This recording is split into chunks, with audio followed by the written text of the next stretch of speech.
గాజాలో దాడులు చేస్తూ ఇప్పటికే ఉత్తర గాజా, దక్షిణ గాజా, వెస్ట్ బ్యాంకు, అట్లాగే ఖాన్ యూనిస్ కాను, మరొక వైపున రఫా వైపుకి వెళ్తున్నటువంటి ఇజ్రాయెల్ సైన్యం రకరకాల సమస్యలు ఫేస్ చేసింది. అనారోగ్య సమస్యలు, తీవ్రమైనటువంటి కడుపు నొప్పితో చనిపోయినటువంటి సైనికులు ఉన్నారు. అక్కడ వాతావరణం పడక చనిపోయినటువంటి వాళ్ళు ఉన్నారు. తీవ్రమైనటువంటి అనారోగ్యం పాలైన వాళ్ళు ఉన్నారు. విపరీతమైన వాంతులతో అల్లాడిన వాళ్ళు ఉన్నారు.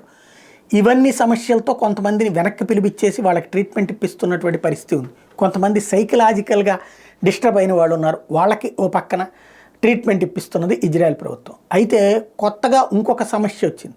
మనం వింటూ ఉంటాం కదా, వీధి కుక్కలు చిన్నపిల్లల్ని లాక్కుపోయినాయి, చిన్నపిల్లల్ని పీక్కు తిన్నాయి, లేకపోతే వృద్ధులను హింసించినాయి, ఇట్లాంటిది. ఇప్పుడు గాజాలో ఎయిర్ డ్రాప్ అవుతా అంటే పారాచూట్ల ద్వారా దిగుతున్నటువంటి వాళ్ళని వీధి కుక్కలు వెంటాడుతున్నాయట. అట్లాగే ఆయుధాలు పట్టుకుని ముందుకెళ్తున్నటువంటి సైనికులకి వీధి కుక్కలతో సమస్య వచ్చిందట. పోనీ వీధి కుక్కను చంపేద్దాం అనుకుంటే వెంటనే అప్పుడు ఇంకో 3-4 కుక్కలు అరుస్తాయి. దీంతో అవతల వాడు ఎలర్ట్ అవుతాడు. అందుకని కూల్గా మూవ్ అవుతున్నప్పుడు వీళ్ళ మీద అటాక్ చేస్తున్నాయట.